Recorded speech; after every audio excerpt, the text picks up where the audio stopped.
I know Ivy's doing a farm or something and is like a chicken man now. But I don't know what Jocelyn is doing these days. Do you know what I can't stop thinking about? It has nothing to do with any of them. Actually, it has to do with the season we're about to watch. Oh, really? They're so racist with you, girl. I can't. Do it, Alexis and Elliot. Being so messy with that. Reading the comment, Elliot with 3 Ks. They so racist with you, girl. I can't. My God, she's so messy, and I love her.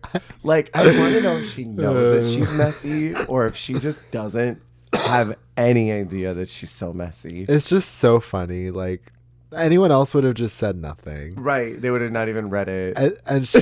But she had to dissect. She had to dissect and disseminate. I love her. All right. Well, let's do it. Oh, girl. Let's get this roast a cooking. God,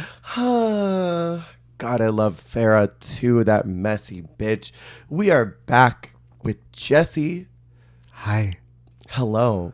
How are you feeling about reviewing season 13 and discussing season 13 after all these weeks of us edging this? Okay, because also, yeah, like y'all get this every week, but BTS, me and Jer haven't recorded in a fat minute. 2 weeks. 2 weeks, and it feels like months. It and does. I feel like all of my skills have atrophied. They're just coagulated. And so the fact that we're going back into it with this season is like, it's a lot. Well, the last one we did was all about lip syncs. That was a hoot and a half. Fun. I loved that one. And we're starting out season 13 by talking about more lip syncs. So yeah, it kind of flowed well. Oh, come on, segue. Yeah, it flowed well. So we're in the COVID season. Yeah, this is like straight up COVID. Yeah, and I think they even bring that up. They talk about how we are in different times and it's time for drag to come back. I feel like this is kind of the origin of like the world needs drag that they're still hammering out to this day. Very tea, very that. Even if they weren't using that lingo yet. Well, because season 12 was very drag like politics, and right. season 13 was very like drag saves the world, like right. that kind of phenomenon. Drag queen save the world. We have episode 1, which is titled The Pork Chop.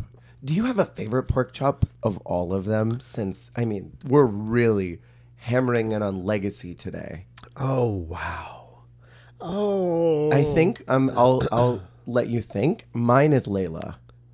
I think. Oh, Layla is a pork chop, right? Because of Elimination returning. I mean, technically, Naisha was the first one out, but they brought her back. So, like, I almost don't even count her as that. No, and Dax doesn't want to have anything to do with the show anymore.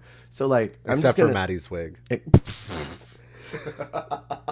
Sorry. Damn, I forgot about that. So I'm just going to solidly say Layla's the pork chop queen. Well, you know me. I love some Layla McQueen. I just loved you in season 8. I mean, Venus Delight is iconic. I feel like all the early season pork chops, like the single digit pork chops. Elisa Summers. Yeah, like Venus, Elisa, Penny. They're all these like penetration. They're all these icons in their own right, you know. Kelly Mantle. Honestly, Kelly. Okay, Kelly Mantle might be my favorite because her silhouette. The face you just made because you see it. I can't do that pose, but that thing she do. Yeah. Yeah. Queen. I mean, honestly, yeah, I do really live for Kelly. Kelly's kind of a great pork chop because the way that she went out wearing bacon. Yeah. Also Tempest. Literally, oh my God. All the single digit pork chops are iconic in their own So iconic. Right. I mean, Vanjie was like pretty staple.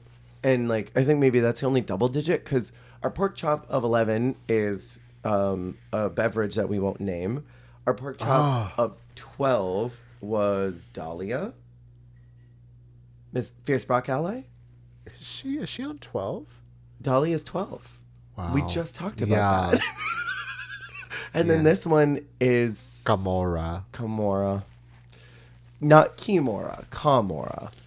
Who's our pork chop of 14? Was that Is that Irene yet? Or is that No, 15? Irene is 15. Who's 14? I can see her isn't face. Isn't it June? June Jambalaya. Is it June? It's chocolate. It is June. Because it was Orion and Daya. That's right. Daya was the first one eliminated. Daya was the first one out, but they came back. So technically it's June. Yes. And I mean, it's not like they're not iconic. It's just we're in the oversaturation right now. Yeah. You know who's really iconic from an international season as a pork chop? Rar, Gothy Kendall. Yeah, Gothy is that girl. She definitely is that girl. Yes, I love her. So we have the pork chop episode, and I want to jump ahead to the premise of this, and I want to get your thoughts on just the premise of what this was, of creating this sort of Stanford prison experiment with it, which anyone who doesn't know was a psychological thing where they divided these two groups of people for a psychological experiment, all students, and told one of them they're the guards and the other one were the prisoners. And the experiment basically folded out that the guards, these students, started really bullying and harassing the prisoners. And it turned into this like really devolved, very like kids on a playground, even though these were full adults. I feel like they've said the Stanford prison experiment didn't actually happen, but they teach a lot in psychology that when left to their own devices, if you give someone a role, they're going to really roll with it, and it can lead to kind of bad things. And I feel like that's what this season was. Yeah, dark-sided. Very dark-sided. Well, because also, like, I just feel like from a production standpoint, do you feel confident that immediately dashing half of the cast dreams that they're going to be able to bounce back and make good TV? No. Like, don't you want them to be like primed to like do their best? Like, right. Because like you're like kind of like making them like, I don't know, shut down emotionally. Really get in their heads. Yes. And then they have to come back and be like, oh, haha, I'm on TV. I'm Jokes. Energy check. Yeah, everything's fine. But yeah, I hate it. And also because it's not even like, some of it just felt like, which one do we like more? Who do we like in this group? I think the other thing too is that because it was COVID and they're telling us no big gatherings, I think a lot of us thought, oh, well, of course they're slimming down the cast into single digit numbers. They have to be careful because of COVID. So they're immediately cutting these people. That's why they had to come in at 2. Yeah. That was the max. Yeah. That's what I think a lot of us were thinking at the time, was like, oh, we are cutting the cast in half more than what we normally do. Absolutely psychotic. I don't like the premise, and I think honestly this season we're going to roast it more than we did with Dead.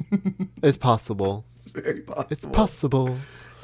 So we have our very first group coming in. We have Candy and Joey J.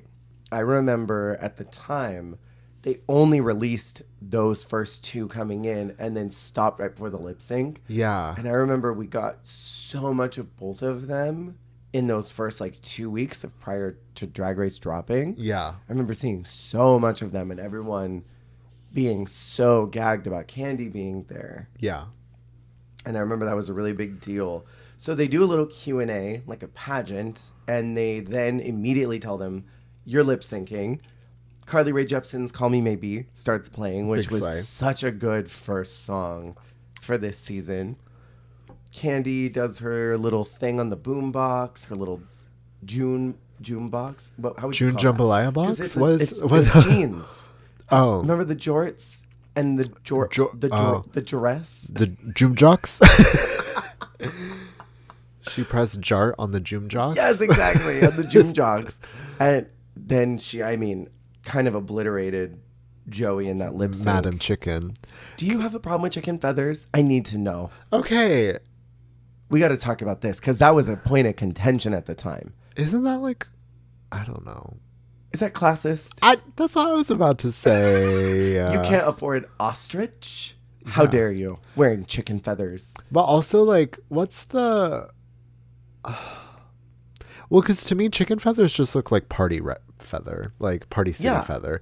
But then also, like, is there, like, faux feather?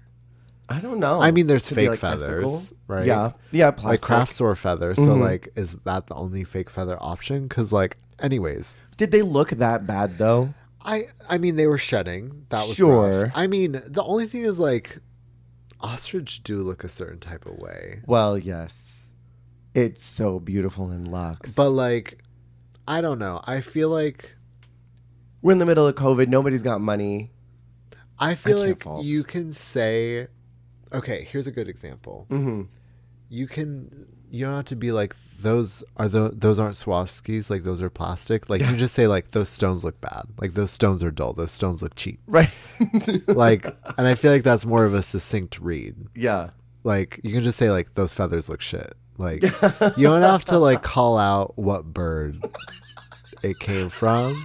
Those pigeon feathers that you're wearing. Okay, see, maybe that's the way to do it though, you know? Call it Like something is completely this different. dyed crow? Like what? Is that magpie you're wearing? Yeah, exactly. I feel like if you're gonna call out the bird, then like it better be like a dodo or something. But like don't. I don't feel like dodo. I don't feel like harm the chicken's good name. They already can't fly, so I feel like they're going through enough. So drag them through the mud even less if you can. I agreed with the winner of this lip sync. I thought Candy did a really good job the moment she pressed the fake play button. I mean, that was when she won. And I think of these two, both of them have had really strong impacts on the franchise. I mean, we've seen Candy come back and is very well liked amongst a lot of the fans. Joey J, first gay competitor. The first homosexual competitor ever. We'll never have another gay competitor. She doesn't wear wigs. I think Joey was so cool and underrated this season. I love Joey. I think they're fun. I just think they're a little timid. Very much so. A little too green for TV. Yeah, And might well, not kind be of like ready. how Layla was on 8. Layla, I was just thinking of someone that we just saw on TV. I guess it doesn't matter and they'll come to me eventually. But yeah, just like isn't really connecting with the camera enough, but you can tell is such a great drag queen. Yeah. And is good at what they do and is a good performer, but just was not ready for the race. The next Race? Sorry. You're almost. I set it up. You almost got to the next part. I almost did. I just couldn't help it. Okay. Anyways. It was an impulsive thought. Yeah. Literally. Next up, we have Denali and Layla. What do you think of not Layla? So Lala. I'm sorry. Cheryl Canning. Cheryl Canning. That's her name. Wait, Layla- who's Layla that Ree. about? Vivian Panay. Vivian Vivian Panay. It's Layla Ree. The Layla Ree experience. The Layla Ree experience. Wow. What a powerful duo. Oh, okay. Just dropping my stuff. A super powerful duo. And it's really funny because like they lip sync again at the end of the season. Mm-hmm. But like I feel like this first lip sync doesn't even tell you the magnitude of either of them as lip syncers, which is very interesting. Right. Because they both go on a lip sync a couple episodes later and absolutely like they would have beat either of themselves lip syncing. Absolutely. Like, so it was interesting to see because this was like, it was a really good lip sync, but even knowing what they can do, this was like a 5 for them. Right. Like not in a bad way. Like this was like a warming up for them, it felt. Yeah. And I almost don't know, like, were they both so confident in their abilities? Because like, did neither of them think the other was going to turn it out in the way that like, I don't know. Maybe Denali was like, well, she's in a suit with no pants and no skirt, so she's probably not going to do very much. And then Lala was probably like, well, this bitch is over here in ice skates, so I don't have to do that much. But I mean, doing When I Grow Up, we just had the big lip sync Lollapalooza on 9. Yeah. And I have expressed disdain for reusing songs that were good Well, yes. the first time around. I do think this was better than the last time. And I think that Vanjie and, was it Roxy? Plastique. They were so much better than this one. But, I mean, I would have rather have had a different song.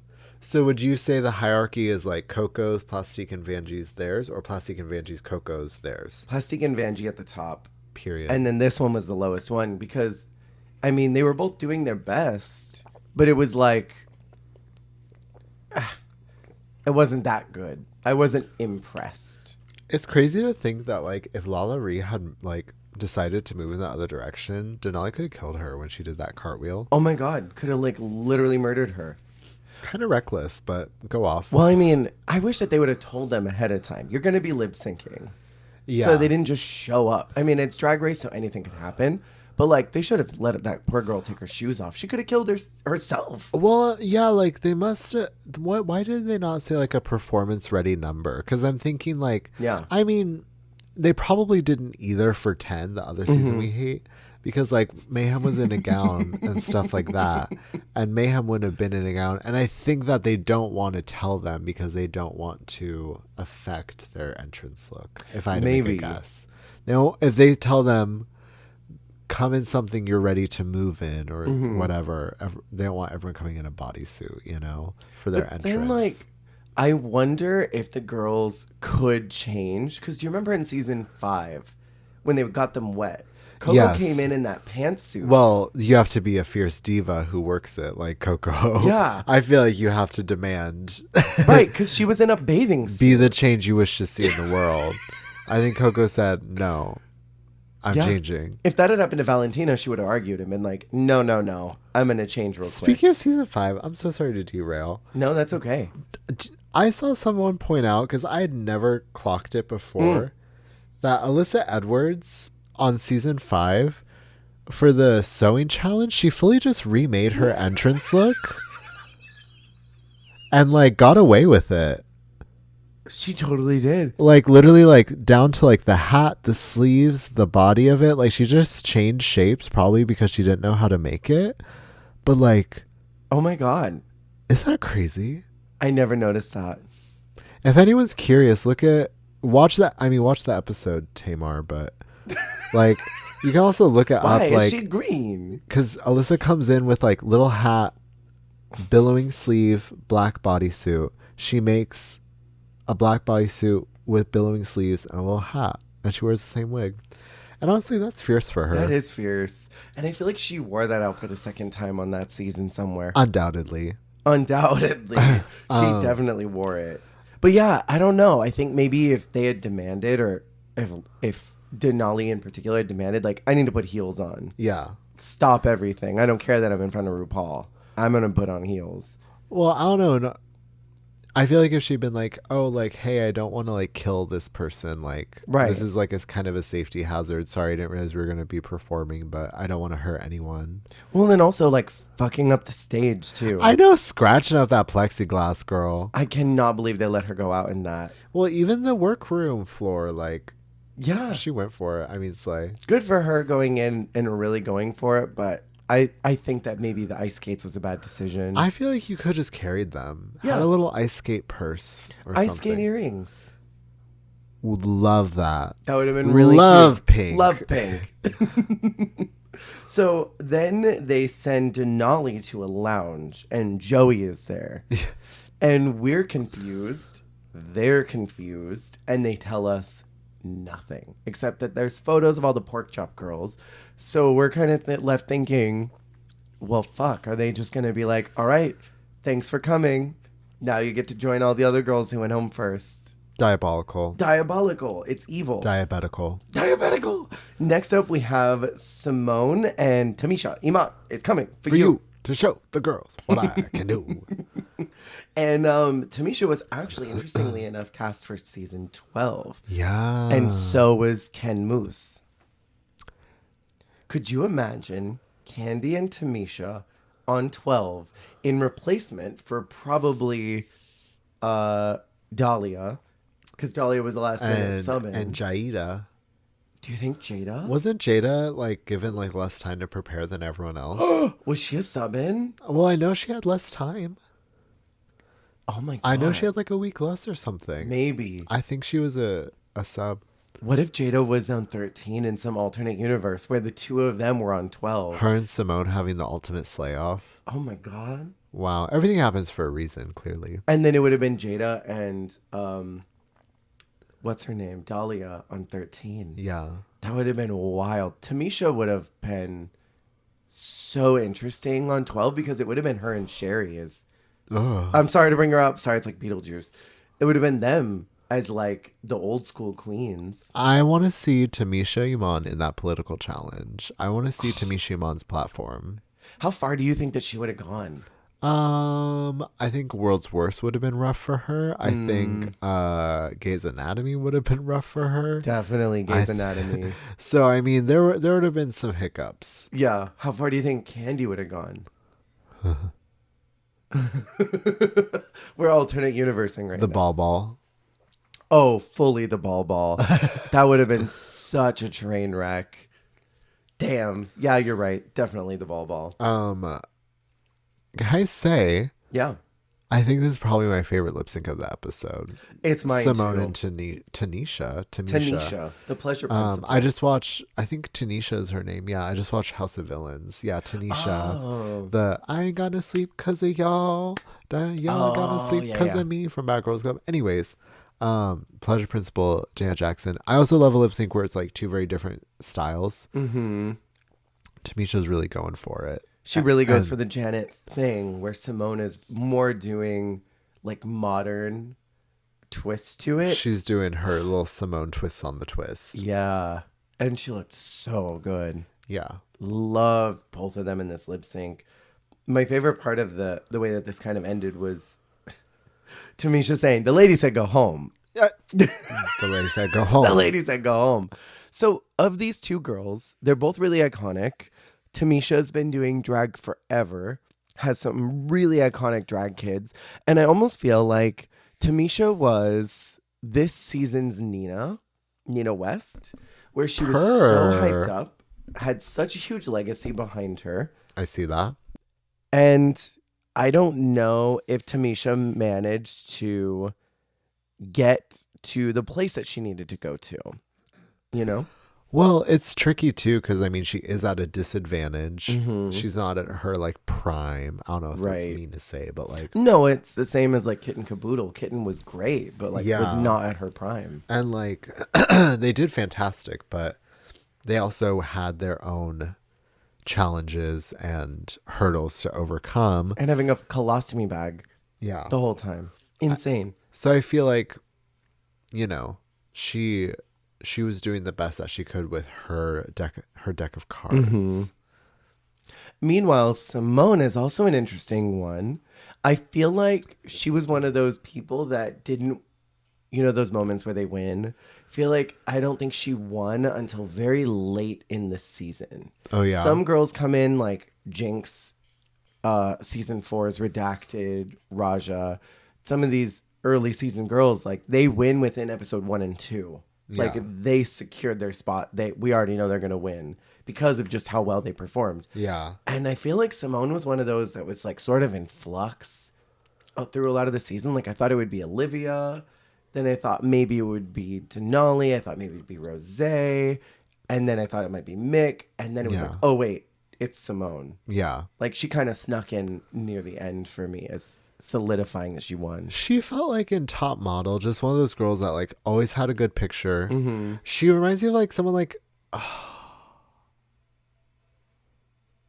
One of the early thinking of- season girls. thinking of a couple people. Yeah, I mean a lot of those. Well, because that's the thing is I'm thinking of actually a lot of those early cycles. They don't focus on the winner as much. No, not at all.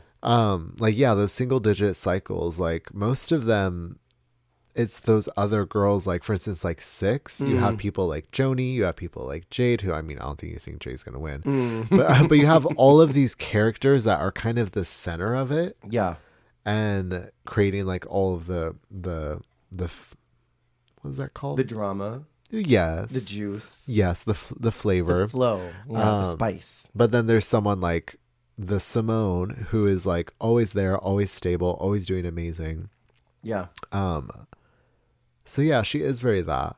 But I Yeah. also feel like she really did kind of establish dominance at least in the winners group, I would Yeah, say. Because definitely. like I feel like between the winners and the losers, you kind of like the losers group more. I didn't, and you don't really love the winners group, Yeah. but I think you really like got making you really like Simone. I feel like they Right. emerge from that, but Simone kind of is like, hey, I'm the queen bee of this group, and like I actually am a winner. Yeah. Like baby. Simone is like all the confidence that Violet had with all the likability that Gigi had, because both of these two very young queens were very confident in who they were and what they were doing. But Violet was sort of like prickly, and Gigi was sort of just like too nice for her own good. Yeah. And it's like all of those best attributes are Yeah. what Simone had. Just this raw confidence that was so likable. Yeah. She never came off like you're way too cocky. Yeah. Never. Where like Violet really did. And even sometimes Gigi kind of did too. Yeah. She just like, she knew her worth and she knew how to charm. Yeah. And yeah.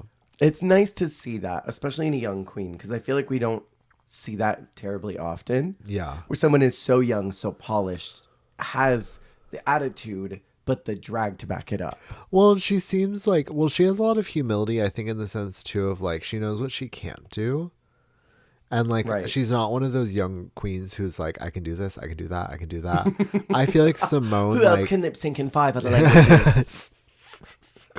while doing the splits. I feel like Simone knows like what she's best at and what her lanes are. And like she can like excel in things outside of that, but Yeah. like she's really good at just like sticking in her like world. Yeah. And like really like thriving in that and like bringing you into her world Right. rather than trying to like fit whatever anyone else is doing. Yeah. Very that. And I love everything about what Simone does. Yeah. I don't think there was even a moment this season where I thought, damn, I didn't like that. Like maybe she didn't do as good as she could have, but I still liked what she was doing even when it was bad. Right? Yeah, because I think about even in the roast, like it was bad, but like I don't know. I like that she tried to make a hocus pocus joke. Yeah. Like all these dumb things. I'm just like, I like your brain, woman. Like, Yeah. I like what you think. Yeah, I enjoy her. So our next group that comes in, I need you to know, I did all my notes in my phone, and autocorrect was so mad every time I tried to do Mick. It wrote Mike every time. MIC? Mike. Mike. Got Mike. Every time. Got Mike. Got Mike's Every hard time. lemonade. Got Meek. Got Mike. It's Mick and Utica that come The in quirky next. girls. The quirky girls. Okay, so we have our absolutely like camp quirky queen who's got one of my favorite promo looks of all time. Oh yeah. That multi-plaid in the pastels Yeah. lives in my brain. It's infected it. I love the promo for this season. The Pasteloquins. Especially because I hated the red, white, and blue last season Yeah. for 12. And Candyland was kind of a flop for 14. I don't think anyone Yeah. killed it except for our winner, Yeah. Willow Pill. Yeah.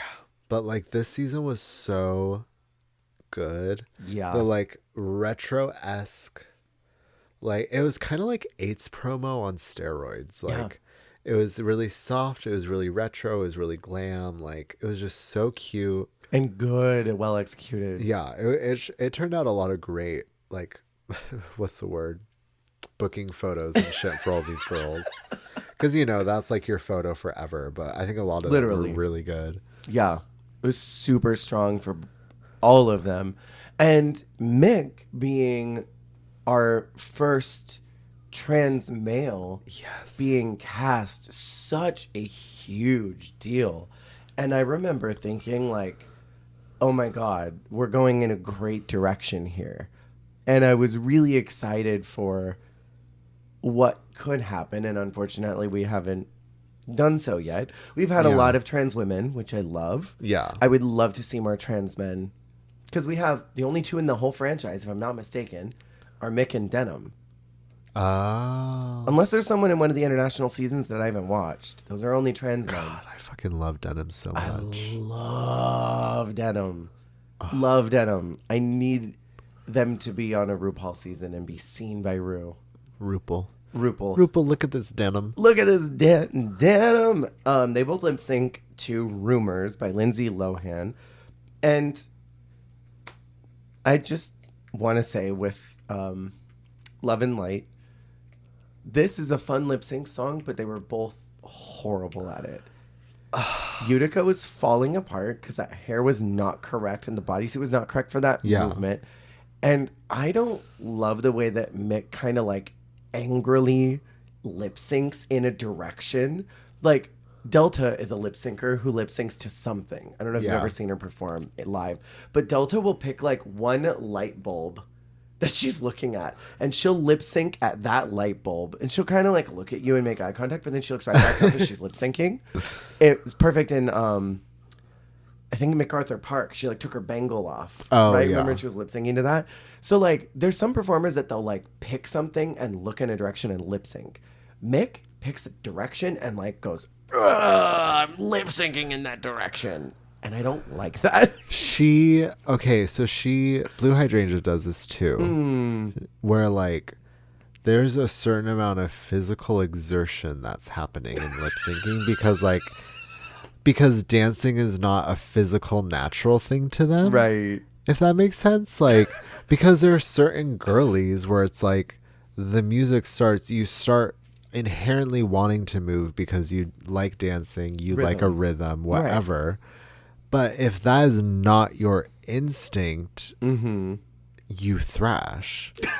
And like Tina Belcher. Well, because like if you think about like when Blue lip syncs too, it's very aggressive, it's very sharp because it's not necessarily like there's not as much musicality in it. Yeah. But it's like especially if you're trying to do like a hard movement, if it's a punk song. I mean, I guess the song is like kind of punk. Yeah. God, this song is so good though. I feel like she needed a redemption. She does. I mean, Rumors should be brought back because it's a good song. This feels like a good like mid-season lip sync. I don't know, but anyways, also, how do you feel about this? About Mick lip syncing the song in their audition tape? Well, I mean, I think for me, I really like the look. I really enjoy Mick's look. As far as the costume is concerned, I feel like every time I say whiteface, I feel like it's like a slur or something. I don't like the whiteface. I don't like when, I mean, I'm not going to critique their art, but I personally like aesthetically don't love it when it's like the harsh line, like the harsh transition. I really like when they do like a full body, like maybe you don't see their neck or you don't see like when they did their promo look, the promo for All Stars 9. Yeah. I think it's so cool when you see their like it makes them look other like non-human in a way. Yeah. Which I don't know if that's their intention, but I love that where it's a little more alien or something. I like that the Juno Birch kind of a thing. Exactly. Yeah. I mean, for me, it's sort of like, I hope this is okay to say, like American Kabuki almost. Like, you know what I mean? Like an Americanized Kabuki, because Kabuki and like geisha makeup is like the white, stark white face, but then everything else is just normal flesh color. And I like that concept. There's just something that is so stark about the way that Mick in this season in particular will do like these bright costumes with flesh tone body and then this stark clown white face. And it is just a little jarring for me, and I'm not like saying it's bad. It's just it deceives my eyes in a way that I don't know if I'm ready for. Well, I think they also have I mean, maybe at least from what I've seen, I feel like they edit the tones of what they present a little bit more now. Like, yeah, absolutely. I feel like the dress they came in with, they wouldn't wear anymore. I don't want to speak for them and say that, but like, I feel like nowadays, like the things you see them wear, I feel like there's more curation with like the tones of what's around their face makeup, and like it's more harmonious to the black and white. Yeah. And I feel like those kinds of like peachy tones and stuff, like I feel like they don't really rock that anymore. No, not really. This season feels almost like a beginner class of where they're going, but not quite where they wanted to be at the time. So they just sort of made it a little more homogenous to what the Drag Race expectations are. Yeah. You know who does this type of look really really spectacularly because the platform allows them to do it is Dali.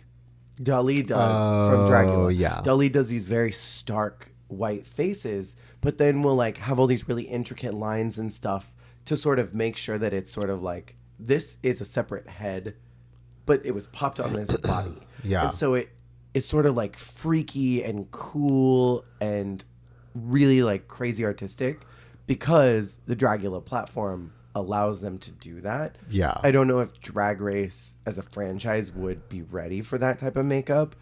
And I almost feel like for where Mick is at in this season, that type of look with like more harsh lines and things would have really made it that much cooler because I think it's just so stark from the color to the white. I see what you mean. I think the mug is great. Yeah. The costume is great. They're just two separate things. I mean, I will say this lip sync was a mess, and I almost wish that RuPaul had sent them both to the pork chop Give them lounge. like a Kate Bush. I'm trying to think of like what they could have done. Running up that hill. No, like I'm thinking like Babushka. I'm thinking like All Yours Babushka. I don't know, like Katya's Ding Dong. yeah, absolutely. Come Through. It hadn't come out yet, but the Right. demo for Come Through. Yes. I don't know. I just feel like Rumors is so slay, and I wish they had saved it. Yeah. It's just I love a song like that where you never think you would hear that on Drag Race, and then it's there. Right. And like, oh God, I just wish it had been for. Honestly, well, no, this also would have been Gottmik favoritism, but like something like Stars Are Blind. Is that a Paris Hilton song? Yeah, have you know that song, right? I think I'm aware of It's this. kind of amazing. I'm not. Listen, I don't stand, but like that somehow that song. It's like a little Gwen Stefani. It's a Gwen little. Stefani would have been cool. Rich Girl. Yes, Rich Girl would have been really cool. Here. love Gwen Stefani. She is not a gay icon, and I have ranted so many times about that. Okay, I do fucking love Gwen Stefani. Do you know what I think would actually be a really hot lip sync with the right girls? Don't Speak by No Doubt. Oh, uh-huh. I think a hot ballad like the No Doubt has some good songs. they have so. I mean, a Spiderwebs lip sync would be really hot, or Sunday Morning, but I think that like a nice like ballad, kind of like intense moment to Don't Speak would be real hot. Yeah. But even in her solo career, Gwen Stefani has. I mean, we still haven't gotten a Hollaback Girl lip sync, which is absolutely crazy. I wonder if her rights are expensive or she just doesn't want it on Drag Race. Wind It Up, the Sound of Music song. That would have been such a good lip sync for the Sound of Rusic episode Yeah. if they had done Wind It Up by Gwen Stefani. Can I just say, like, on a quick ramble, like, Gwen has everything to be a gay icon. She's Yeah. got the camp. She's got the cunty look. She's got the voice that is not super serious. But she makes all those camp songs clearly for straight people. Yeah. I can't think of many, like, gays that are like, yes, Gwen. Well, see, she's like, because at least Pink feels like she is here for the gays. Yeah. But Gwen doesn't feel like she's here for the gays. I'm sorry, Right. Gwen. No, but I know you're listening, Gwen Stefani. Yeah, she's crying right now. Right. She just She's in turned off the hysterics. episode. But I mean, I feel like I don't know many gays that just stan Gwen Stefani. Like, they like her music, but they wouldn't Yeah. like freak out if they saw her. Where like Carly and Kylie and Britney and Madonna and Beyonce, like these all people that are totally here. You could tell their energy is here for the gays. Yeah. Gwen doesn't strike me as that girl. Yeah. And I wonder if we'll ever get her song. I wonder if she had gay stands in the 2000s, though. I don't know. Like when she was like Harajuku Girl, all that shit. Yeah. I wonder if the gays were like living. I wonder.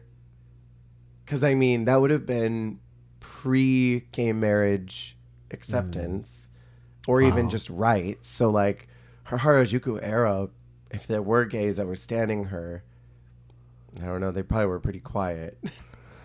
I think of in the Hollaback Girl music video, she goes, super kawaii. A mess. An absolute mess. We're doing it. We're doing anything to avoid talking about the season. I It's know, like right? it's like We're doing 10. it again. But Mick won. Utica got the chop. And then next we have Rosé and Olivia Lux. Yes. Rose, Okay. our queen of Facetune. Rose, okay. Rose, in retrospect, is a damn mess this first episode. Yes. And I can't with that. The coming in alone with the fake tooth thing. Yes. The missing tooth thing. It was so weird. And then like her being like kind of cunty with Olivia, being so Kinda. She was super cunty to being Olivia. so confident that she was gonna win. Her going, I'm an amazing lip syncer, as she's like do like freestyle Like dance Gumby. instructor. Yeah. It's like she is such a mess this episode, and Such like a so mess. plucked, and I'm kind of obsessed with it. I feel like they really wanted to like ruin that like professional image and then like rebuild it. She's Pink Jan. Not Pink Jan. She is. She's Pink Jan.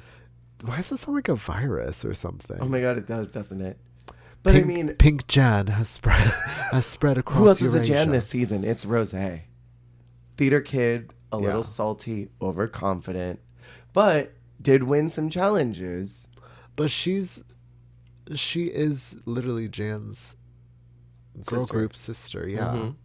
Stephanie's Stephanie's daughter. desk child. Desk child. Desk child. What? Stephanie's stepdaughter. What is that band called? I Something don't like know. that. Um, This is a riff off Destiny's Child, right? yeah. It's something in that. I mean, she's a great singer. She's so Yeah. talented. I loved Olivia's little tiny bag, and she kept that trend going for a while.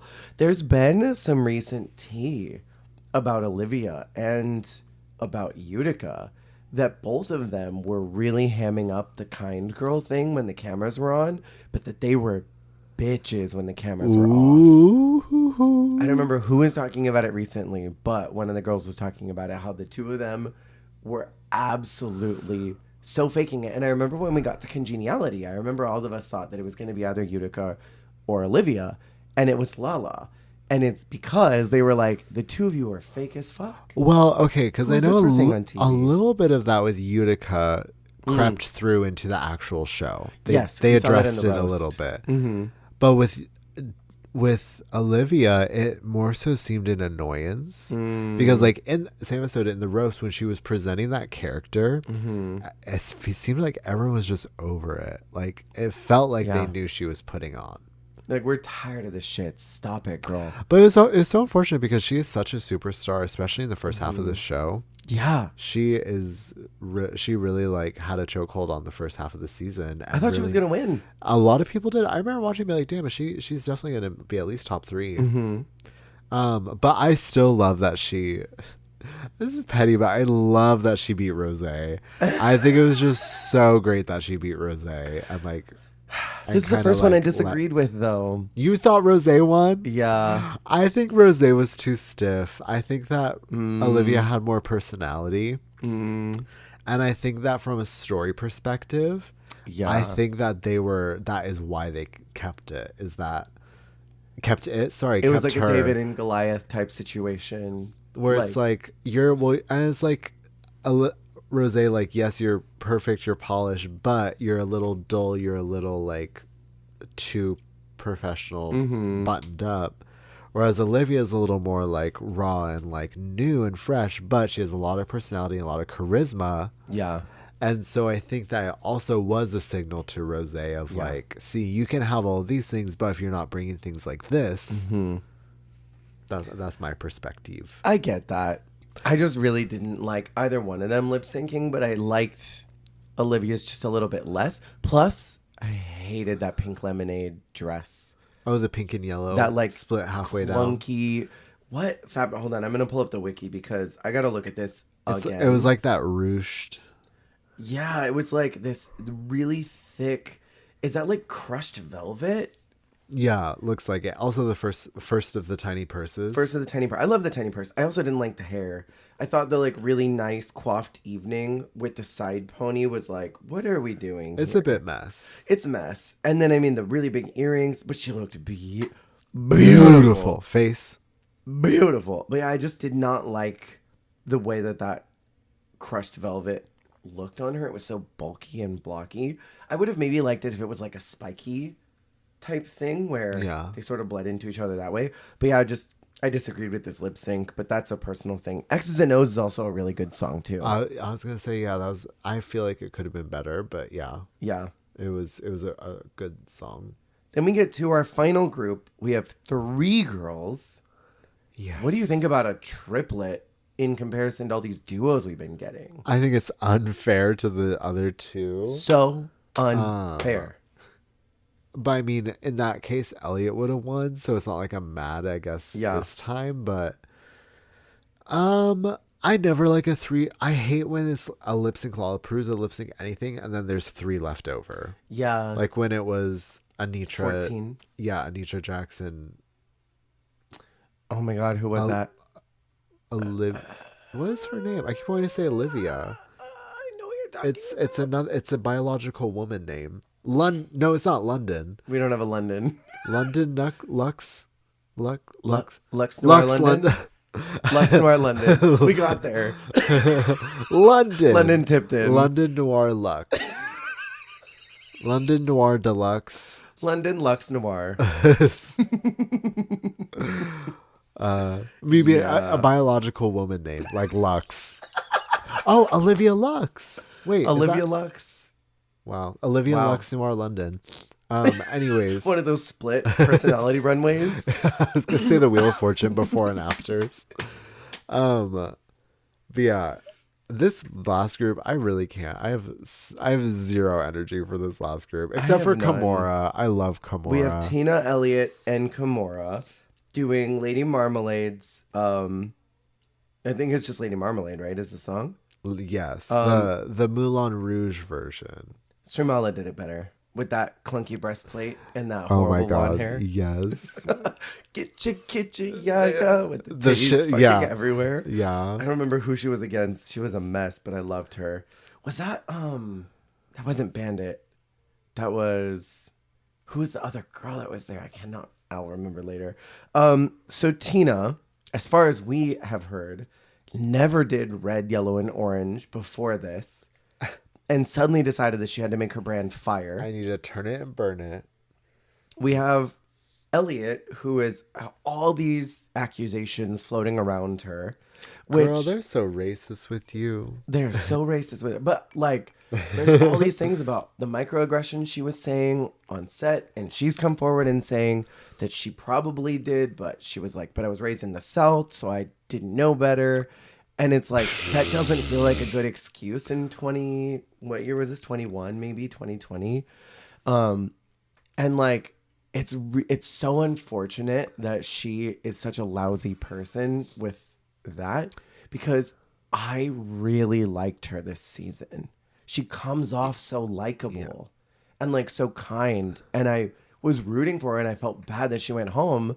And then all this stuff came out and I'm like, well, fuck. It's like when there's that really nice church lady who's a raging racist. And you're like, I went and I ate cookies at your house and I thought you were cool. Yeah, bitch. And then you just threw out the N-word. And now I can't ever talk to you again. And I hate that whole, like, I was raised this way or, like, whatever. Like, I don't know. I was raised to believe women shouldn't have rights, XYZ. Like, right. I was deep in the clutches of the church. And, like, I know it's different. But, like, especially with something like race, like, if you're telling me, like, I was raised that way, like, it's hard to get over. Like, it's hard to get over being racist. Right. It's hard to get over, like, looking at someone and thinking all these things because of the color of their skin. Like, right. I don't know. Like, it's just like, you're just telling me that you are inherently racist and you can't get it out of your bones that you're racist. Right. And that's alarming to me. When we have YouTube and Twitter and Instagram and all of these resources where people all over the world are connecting to show that you shouldn't act a certain way in this era, there's like not really an excuse when you've got the internet. Yeah. And you're a drag queen too, and you're going out to the clubs. But I guess like the things we've talked about before is how easy it is for members of our own community to be extremely racist. That othering that does happen, it's just like baked into our culture, which sucks. But I hate how much I liked her this season because of what all these things that have come out now. Well, she's got the underdog edit, so it's not like you're like crazy for that. Like, well, and she talks about her mental health and how she has depression, and I'm like, I really like this girl. never Yeah, mind. I mean, from an outside, like not knowing obviously the context and everything, Right. BTS, she is presented to you in the edit and everything. Like, Right. this is a sympathetic, like kind of underdog character, Mm-hmm. and maybe they don't always say the right thing or like know what's up, but like Right. they mean well. That's how we are meant to perceive them Right. through the season's lens. But I mean, yeah, now we know, but Right. that's how she's presented. So I feel like it's very fair to feel that way. Yeah. Especially because the thing with her too is because of the frustration of the dynamic, there are people you inherently want to root for that kind Right. of dismantle that. And Elliot is that Right. because she's like a double loser. Because like, well, I mean, yeah. So she loses, Kimura loses, and then she gets ousted. Ousted from the group. Which also is like okay, so let's talk about this. Wait. We got to back up because we didn't talk about Kimura at all. We breezed by her. This is a Chicago girl, right? So she's been around Pearl and Trixie and Kim Chi, like these really huge names in the franchise. And Kimura's painted as the messy girl who can't paint fast enough, but is so beautiful. But she's a mess. Mackie doll. Messy Mackie doll. Great at bad at Drag Race. I love me some Kimura. I love her. I love her so much. She's so gorgeous. I just don't understand how Kimura got such a bad edit here when we know that Alyssa Edwards, famous, terrible at being on time, one of the like worst people to be booked with allegedly because of how slow she is at painting, did not get that edit in All Stars 2 and is now going to be on Global. And by the time this drops, she'll already have been on it. And she probably won't get that edit either there. Well, and Valentina got a hosting gig. And Valentina was late all the time. Yeah. The girls talk all the time about how Valentina would not be ready and would just say, what are they going to do the show without me? And then would keep painting her individual brows on. The little individuals. Not the vidgies. I just watched the roast, and Olivia was talking about Valentina's eyebrows and how she's got these individual little brow hairs, and it's almost like she's counting how many times I'm in the bottom. And I feel like it could have been such a funny joke to be like, her individual hairs, it's almost like she's counting how many lines are in Greedy. 1, 2, 3, 4. That is so much better. Oh my god. Come on, rewriting. Anyway. Yeah. This trio's rough because like the one I'd root for is the one who has the least chance of winning, which is Kimura. Right. I mean, Tina does really good. Tina's funny. I thought Elliot won this lip sync. To be honest. Well, she had some hot moves. Yeah. She I remember who says she dances like a mom, like who just like got out and like. Well, it's also giving me it's Housewives reference, but one of the wives, Camille Grammer, Kelsey Grammer's wife at the time. Mm-hmm. She was in season 5 of Drag Race. Remember, wasn't Camille Grammer the one that was there during the trash challenge? Wait, is she? I'm like completely forgetting that because they went to Beverly Hills. Camille Grammer, Drag Race. I'm Googling right now. Yeah, Camille Grammer. She was in episode 1 of season 5. Oh my god! We're just talking about season 5 today. Oh my god! I only know celebrities based off their appearance on Drag Race. See, like Camille Grammer is that girl though. I'm like freaking obsessed with her, but. There's like a clip in the first season where they go to the club and you've probably seen a gif of it. I wish I could find it, where she is dancing so enthusiastically and she's holding onto the bar and she's like dipping down and she's like twirling her hair and she's like sweaty and it's like it's very that and I live for that. And the suit was cute on Elliot too. Like, yeah, it just sucks that I like that look for her. Liked her performance on Drag Race because I don't like her. It's like Redacted from season 4. It's like, you did so good in these challenges, but I don't like you. Yeah. The trouble. Yeah. Well, especially when you watch so much Drag Race, there's certain things you're attracted to. You're like, ooh, this, and then you're like, wait, no. Right. Or wait, nor. So then we zoom to the pork chop queens, going back to the pin that we put in for Oh, you. yes. And they are told they have to vote out someone using the lipstick format. What the fuck is going through your brain right now? It's Watching so this the first time. cruel. It's mean. Because I feel like at this point, like, at least I was like, I don't think these people are actually going home, except for maybe Elliot. Spoilers. Was But like, it Nicole Page Brooks who said malicious gay faggotry? yes, ma'am. And that's exactly what that was. what this And I was. didn't expect that we'd be seeing this on this day, or whatever she says about it.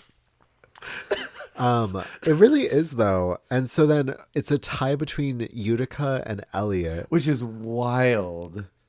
I mean, because it's also like, yeah, they're just judging on appearance. Elliot looks like a mom and Utica looks a mess. Yeah. Because her hair was falling apart and she probably never got to fix it. But then Utica won the tie because she was nice. Yeah, I guess. And they're like, we don't like this girl. But Elliot's like genuine disappointment is like so tangible. And I mean, like, I don't feel as bad now, but Right. In the moment, it felt really bad. I mean, because like, and so again, this is what I was talking about with the underdog thing is like, I think they chose the wrong person by me is how it shook out. But it was unfortunately the racist of the cast. But the whole point of Elliot's storyline was, I think that your frustration with the format manifests in this underdog who got shafted by this format 2 times over. Yeah. And then has an opportunity to prove themselves. And actually, in my opinion, has one of the best performances of the winners next episode. Yes. But so I feel like they're presented as the underdog of the season. And it's like, if you don't like the winners and losers things, then root for this person. Yeah. So it sucks that it's them. It really sucks that it's Elliot because I think we've got time. We should talk about the episode 2 and 3. So we have now divided our cast into an A group, as the girls describe themselves, and the B group. The Stanford Prison Experiment continues, where now we've got these 2 groups. One that's been told that they're bad at their only job, which is to lip sync. Yeah. And that they are no good at it, but they have a chance to come back to the competition. Like they're going to do some kitty girl thing and make them lip sync against each other. And maybe one of them will come back and join the rest. Like we don't know what's going to happen. Yeah. Not knowing it's going to be a full season. And then the other group is not even told that the other group is still sitting around. We don't even know this as an audience. Yeah. All we get is Elliot returning and telling all of them they voted me off the island. Yeah. And we get this sort of like sad story from Elliot. And it's like, well, why didn't they choose anybody else? Well, what did you want them to do? Be like, no, send me home. Pick me. Rue, pick me. Rue, pick me. Pick me. You know, Pick like me. what did Elliot want them to do? Yeah. So we have split runways on both of these. We start out with some duo runways, which I got to say I love. That's one of my favorite things in the entire universe. Oh, and by the way, I don't even think we only heard that they had to vote. In episode 2, we actually see what the vote was. We didn't even get to see any of that. It starts out with that, which is psychotic. Yeah, and then there's that bell, that ding, ding, ding. And then Rue comes on and is like, hi, everyone. This is what we're doing. Get ready to go. And then Rue does this like, no one's a loser speech when Elliot comes back in the room and joins the A group. Yeah. It was just like really psychotic and mean. They talk about a lot of the first outs. And then for the first group, they have to do a lady in the day and a vampy night look. Love day and night. Love day and night. I love day and night. I love, like you said, I love the dual runway. Like they introduced in 7, the spring and fall, day and night, whatever you want to do. Old Hollywood, new now, Hollywood. Yeah, from like, All Stars 8. Whatever, like, is a kind of two sides like that. Yeah. I love it. I live, laugh, love. I don't want to talk about all of them, but my favorites of the group are Mick and Simone, I would say. Simone looks beautiful. Simone's are just really cool and like probably the only fashionable ones because everyone else is just wearing like drag looks. Well, actually mix are fashionable-ish, but like I hate that I'm saying good things about her, but I mean, Elliot's red and That red black. look with that little beret. What is that? That's Why do so I hate? Why do I like that so cunty. much? It's so cunty and cute, and like a little French girl student, Elliot in Paris, and then that freaking night look where she looks like a madame, but then having the red hair. Yeah. Because in the other look, she's got the little black corset with the little black fake fox fur. Yeah. And then it's like this red and black. It's so cool. She's like got one of the most compelling looks. And then Simone's are just like cool looking. Showing me Tina really Burner. presents some of her worst looks this episode. Also, like, what's up with the one random look that's not? The like, Tin Man. Yeah, what is that? Honestly, it's atrocious. Like, because it's also just weird to be like, red, orange, yellow, red, orange, yellow, red, orange, yellow, silver. But with some pops of red. So the category for that runway is LeMay. Lame. Do you like LeMay? Here and there. LeMay is tricky because LeMay can look really cheap sometimes. Completely. You know who did the best of LeMay looks that I think I've ever seen on Drag Race? Who? Scarlet Envy in UK versus the World 2. Ooh. That Elvis LeMay look. Yes. Look it up again and peek at all the details because LeMay, like you said, looks really cheap and it looks really inexpensive. And I love some LeMay. But like the way that Scarlett did that Elvis look with the LeMay on it, oh my God, it was so good. I think you really have to use the fabric right. Right. Okay, a dress I've seen recently that's LeMay that I'm obsessed with is the new host of Love Island, Ariana Madix. For the opening night, she did this melting gold goddess look. Whoa. And she just looks so hot. So she painted a bit of her lower body gold to help it like transition. That's But it really, cool. because LeMay has a really thin, flimsy kind of look to it, I've and worked with it but many she really, times. yeah, she made it look like it's melting off of her, and That's like, so cool. I feel like you can use the fabric right, and it can be accentuated right. Because I even remember though, like Brooklyn Heights when she did that gold Sunset Boulevard number. Honestly, I didn't even love that LeMay too much. Like, Yeah. not all LeMay is created equal either. Because a lot of a lot of gold LeMay is like fool's gold yellow, Right. It's a little intense. and like, I don't know. LeMay is like one of the it's like one of my least favorite like dressy pretty fabrics, I would Yeah. say. Like when you can go with like satin, organza, like so many other things. I feel like if you're going to use LeMay, you have to use something to line it that looks really expensive or use LeMay to line something. Yeah. Like, it has to have some other visual interest. But for this particular runway, I loved this aquatic look that Elliot did. I think Mix doesn't look like LeMay. It looks metallic, which honestly I'm not mad about, but I thought it was a really cool look. Yeah, very, very cool. Candy looks like a mess. Candy's looks are such a mess this episode, and I'm kind of obsessed. Because also, like, her day and night looks were a mess. God. Then I love Miss Layla Ree. I actually like hers a lot. Yeah, hers is really fun. I'm not obsessed with the shoe. I was going to say I don't love the pant. I don't mind the pant too much. I just don't like that shoe at all. But the pants look a little bit like Spanx. Ooh. I'm not really. You know what? I'm disliking it the more I'm looking at it. I do not like Olivia's.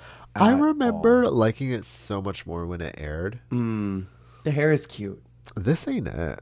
No, the slit up the front with the ruffle with the fabric that's not lined. Why does it look like she made it? It does look handmade in the workroom. I don't like where the waist is at. It's kind of at a weird midpoint where it's not quite at the waist. Yeah. It's just a little bit under the bust. There's something strange looking about that Yeah. waist. Okay, but do you know who turned the party? Simone. Simonier. Simone always turns the party. Probably the smartest use of LeMay, because it kind of accentuates what we were talking about, like that plasticky kind of cheapness. Mm-hmm. The kind of like sheen of it, Right. because of that. What's that called? That like boxing robe thing? I don't know. Yeah, just a boxer's robe. It works for that because it brings it to a costume place, but it's Yes. still drag. And those long braids Yes. that go all the way to her knees. Fuck. But you know what? I mean, Tina, turn the party. Look at this Tin Put that Man. away. Get that back off my TV. I want to see that. I just hated you in the LeMay runway. It was awful. So the A girls have to do lyrics to Condragulations as their What a maxi. flop song too. Like, Horrid Jesus. song. Congratulations. So my notes were that Mick was really stiff. Candy was mush mouthing the whole time. Lala was messy. Yeah. Olivia's a beautiful singer, but was just there. Simone was powerful. And I think she understands she's on TV. Tina was a mess. Elliot was way too much. And like our last Get to Know You song was I'm That Bitch.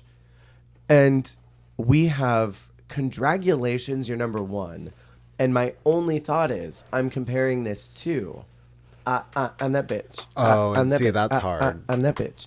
And that's so good. That's such a good song. Because Condragulations is not a get to know you. It's not a bitch track. It's just like, it's a credit song. Yeah. Because I'm a Winner Baby would have made more sense. But like, even then, not as fun. Because like, we'll get to it soon. Phenomenon Is that girl. It is that girl, and like the beat is better. The vibe is better. It gives you a better prompt. Yeah. Because Condragulations gives you no prompt either. In an alternate universe where there's an elimination, it would have probably been Candy and Mick probably would have been the bottom two, is what I'm guessing. Yeah. And in this universe, Mick goes home first. Isn't that crazy? That's insane that Mick would go home first in this situation. Thank God it was a non-elimination. Right.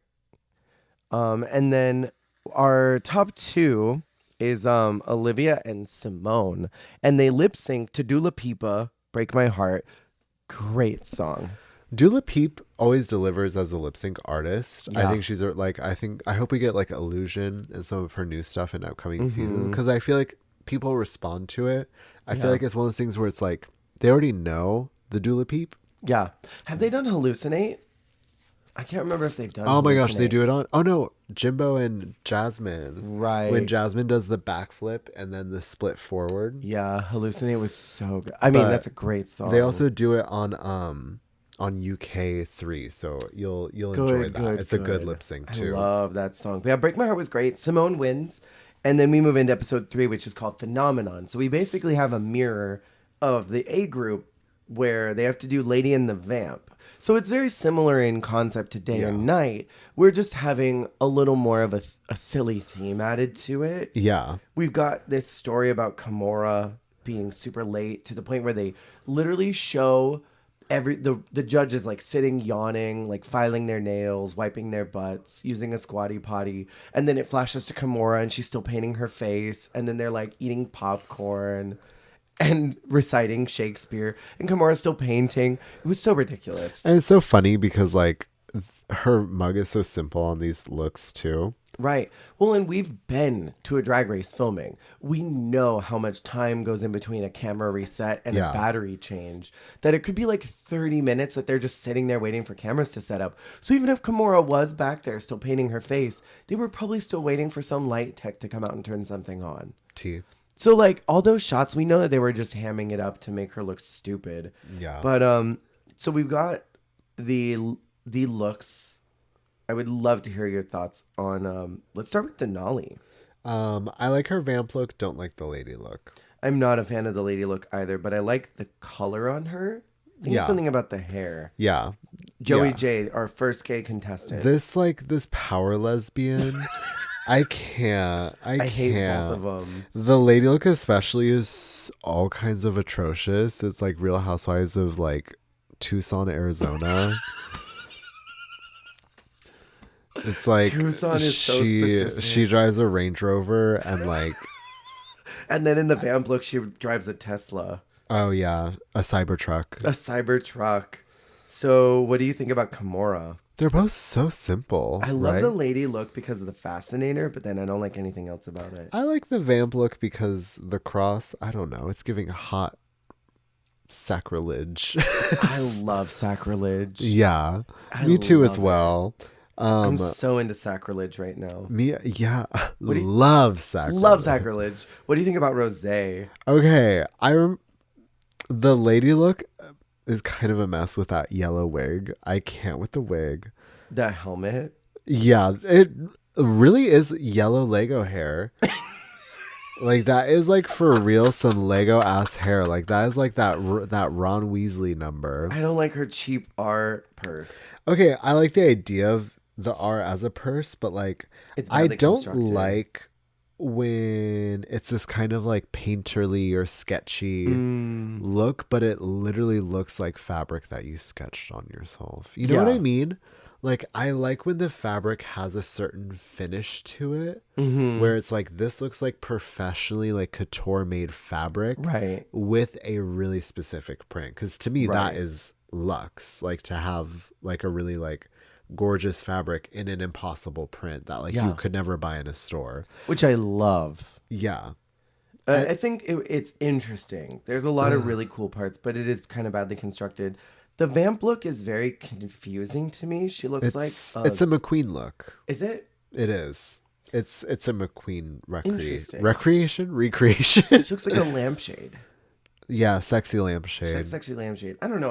I maybe it's high fashion and maybe I just don't understand it, but I don't like it. I mean, it's giving me like no POV. Right. Is my critique. have Knowing the this. second one is a recreation. I don't know what the first one is a recreation of, but I know that this didn't come out of her brain. Probably not. It's not face tuned enough. Whereas like at least with Joey, you know exactly who this bitch is. And that seems like her style of drag. Like very I bought it from the store and I'm gonna wear it to the club. Well, because especially like jumping ahead with Rosé, when you look at her runway look, I just feel like it tells me like you don't have taste. You have stylists, or like you have people who tell you like, oh, you should wear this. Because like I'm assuming the vamp look looks good because you have a point of reference, and the lady look looks good because you have a point of reference. The sheer look came out of your brain, and your mouth, and you used words to conceptualize this, and that's why it looks like that. I feel like that's really hateful. No, it's true. But like, I don't know. It's disappointing when you have like really high budget looks. Yeah. When they're recreations of something else, but when you have like your autonomy to make something. It looks like, I mean, that's a lot of what it Rosé's looks like. problems, are that a lot of her looks are just bulky and ill-fitting, and there's something wrong about all of them. Her best looks are the recreations. Like her mask look is my favorite thing. And the look that she wore for the roast, that was such a good look. Like those are her best things. Yeah. Then we move on to Tamisha. Both her lady and vamp looks both look like costumes to me. Especially the vamp. The vamp one looks like it was pulled straight out of a bag from a party store. Okay, because it's like wig Elvira. Yeah. But then there's this weird white corset kind of in the middle, but then there's hair all over it. I don't understand why it's hair. It's interesting because I think all of her other looks, she's so presentational, so on the mark. So I don't know. I think also in the scheme of all of her looks, these are some of the ones I like the least. Right. Love both of Utica's. Yeah, I love them, but they're not the assignment. No. But they're so cool. I feel especially the vamp like look. the vamp is somewhat vampy. Why are there bird eggs on it? I haven't watched this episode in a I minute. think they're the balls from the lady look. Oh, I see. They're deflated. Which like, okay, It's very continuity. good girl, bad girl from season 11. Yeah. 10. 10. That season we don't talk about. It's very Killer Clowns from Outer Space coded. Yeah. Yeah. I do feel some type of way about it because like it's definitely not lady. No, but It's so just like cool. it is Violet's critique of her of like she's allergic to like being serious and like really doing it. Yeah. Where it's like I would love to see her just be like a refined, like kind of dainty lady. Yeah. But I mean this is her. This is us, HBO. So then the song Phenomenon, we get Nicole Byer as a judge. Slay. I love Nicole, and I wish she was here all the time. We have Denali, Hotter Than a Tamale. Loved that line. One of the best verses. Absolutely crazy. She's spitting. Joey JCKS bitch. I loved that line too. House of Hall, the Mackie doll. Wow. We have some really iconic lines Tamisha here. Iman is coming for you. Pour a Glass for Rosé. So good too. Great branding. Utica's Wiggle to the Top. Wiggle to the top. This group ate up the vocals. And the first half, the runways were so bad. But they absolutely obliterated in the song category and branded themselves way better than the first group did. Because if you were to ask me what's the brand of the first group, I'd be like, well, Simone is Fierce Black Girl Magic. Couldn't tell you any. Tina Burner, I guess, does Fire. Yeah. McDonald's on Fire. McDonald's on Fire. I don't really know anything about any of those girls from that first song. Yeah. I know so much about these girls based off of the one lyric. Literally, yeah. It was just, the song eats up Condragulations. It's such a better number, and I love that the B team, quote unquote, has such a stronger showing than the A team. You know? Really loved. So now our runway category is sheer. In comparison to LeMay, sheer is also a very difficult type of material to work with, no matter what it is you're doing that's sheer. Yeah. But when it comes to something sheer, I want to see so much nudity without seeing it. Yeah. And I feel like only a couple of girls really accomplish that. Denali's looks really cute. I love the color, but the shape is weird. It's also just like pretty forgettable. It's very forgettable. Do you know what I want to see? What Brooklyn just wore for Canada, the Showgirls look she just did. Oh, that was so because that impressive. was sheer, and you could see her body under it, and it had to like cut out. Oh, and I love stuff like that too. When there's the illusion of like, if you notice, like you could see her stomach. Yeah. But like, if you went to like the crotch or like where her breasts were, like they layered the tulle or the organza. Yeah. They layered it more so that it wasn't see-through. Right. Like I love that illusion of like, oh, it's sheer over here, but then there's like 3 layers of it here, so you can't see my hoo-ha. Like, like I love experimenting and layering. Yeah, me too. Joey's fun hippie rocker girl. What do you think about the wig critique? Because that was something that Ross was very upset about. Like, I saw it the first time and I thought it was really cool. And the second time I'm like, oh. But like, I don't know. I didn't think it was a problem for any of them. That's her brand. In the same way, I didn't think that Dusty's dots were a problem. In the same way, I didn't think Max's gray hair was a problem. It was like, this is who your character is. I would like if she ungined it and like give me a hat or a fascinator every once in a while. Because I think the only thing is sometimes she needs more volume. Because if the personality isn't gonna like take me there, then like I need, sorry, but like I need something to like take me there. I don't think a hat is gonna take you there with this sheer look, but I see what you're saying. Yeah, a nice church lady hat would really take this there for me.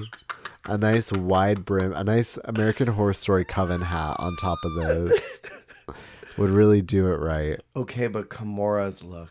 Kimora, see, this is what you're talking about, right? Where it's like you want to see body, you want to see naked, but covered up in the parts where you might want to be a little more delicate for TV. Yeah, this hair and the hair, it's so crazy. It's so pageant. I love it. God, she looks so good. Love it. Then Rosé's, like you said, it jellyfish from hell. What is up with the weird ruffle on the shoulders? I mean, of all the things that I'm critiquing, I don't know why that is the part that's bothering me the most, but what is that? It was like, to the sketch artist, like, mama, put the pen down.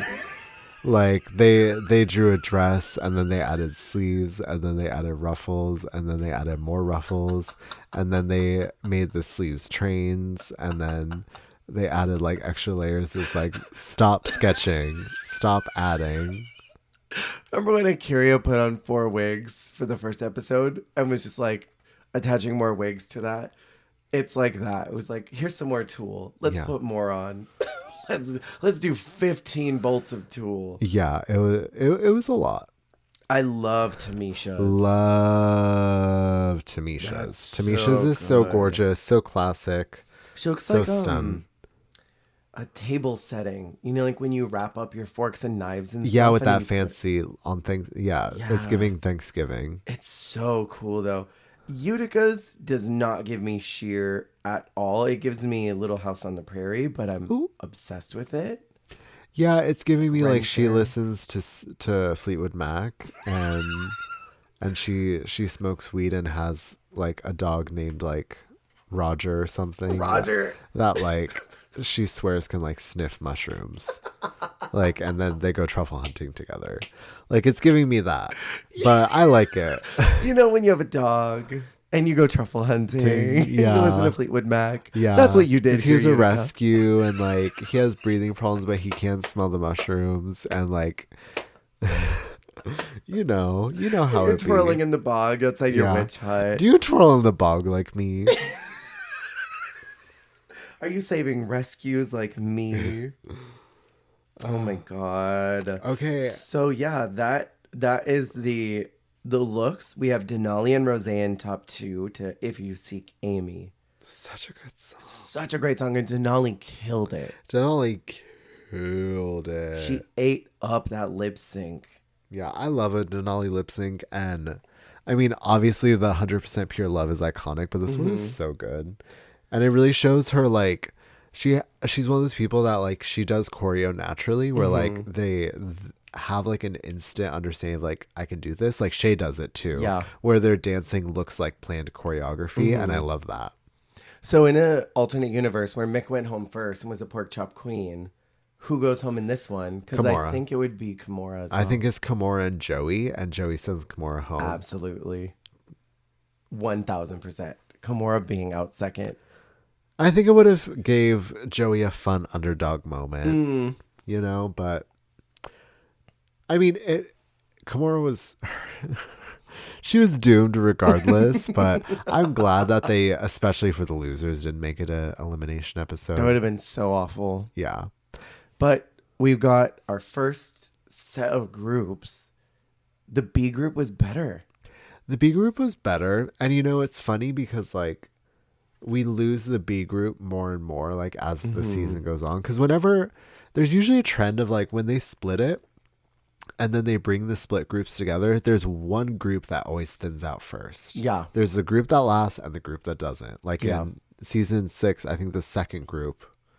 Thins out fast. And then, yeah, and like one stays, one doesn't. And like that always seems to happen. And of course, in this season, it's the losers, but it feels kind of more because. Production. Yeah, because like I feel like the winners actually like did a lot worse in their challenge and got saved, whereas the losers like Kamora and Joey didn't do great, but they didn't deserve to like have to lip sync and go home. Right. But then like there are future challenges like the disco challenge where a lot of the winners are the ones who are struggling but not really getting penalized. That happens a lot through the season where they really rely on this idea that the winning group are doing good, even though we as the audience are like, are you sure? It's almost like being in the winning group is the tiebreaker in judging. Yeah. Of Well, like, they were in the win group. yeah, like this person did bad, this person did bad, but this person was in a winning group, so they should be safe, whereas this person was in the losing group, so they should be in the bottom.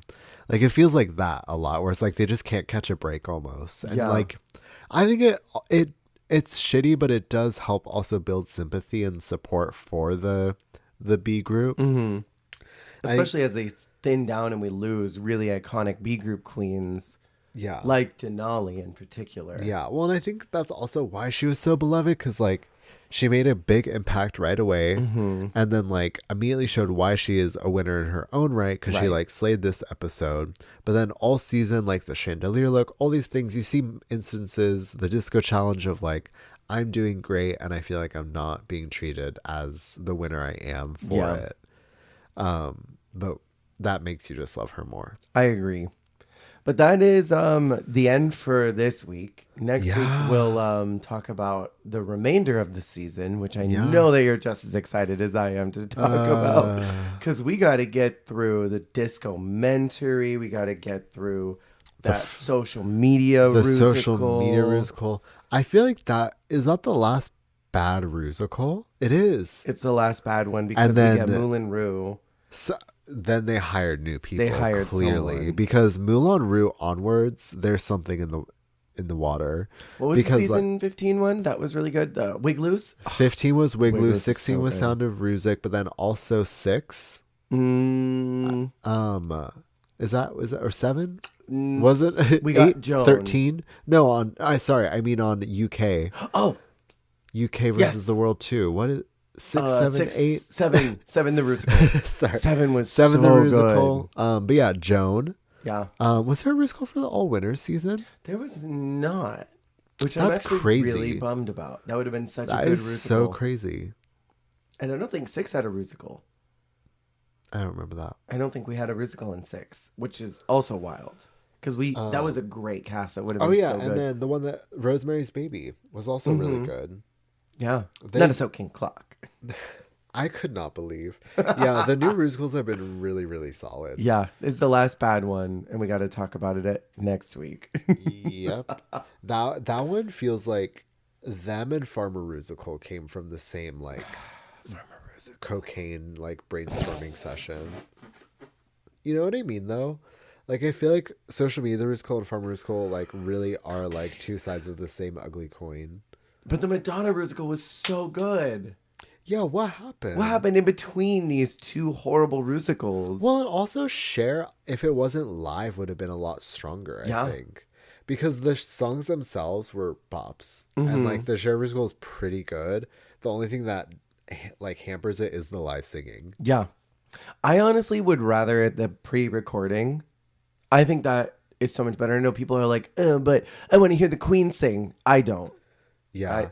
I don't really like I honestly like lip syncing to someone else. Again, the Madonna musical is peak for me. Yeah. And that's why I like these new musicals where they're just lip syncing to biological women. Yeah. They've been doing their whole career. Yeah. But the Joan one was pretty good. A Joan really one was good strong. remastered cut of your voice. Yeah. That's fine. But With lots of auto-tune. yeah. Lots. Lots. But anyways. Anyway, thank you all for listening. Thanks for tuning in. We'll finish off season 13 next week. This is going to be a 2-parter. We're not doing 3. Knock on wood. I won't do it, Jesse. I won't do it. No, we can skim. It's going to be a point where it's going to be all right, and then we had this, and then the drink, and then we had the duos, and then the roast, and then that was the end. Yeah, and then till the world ends. Final lip sync. All right.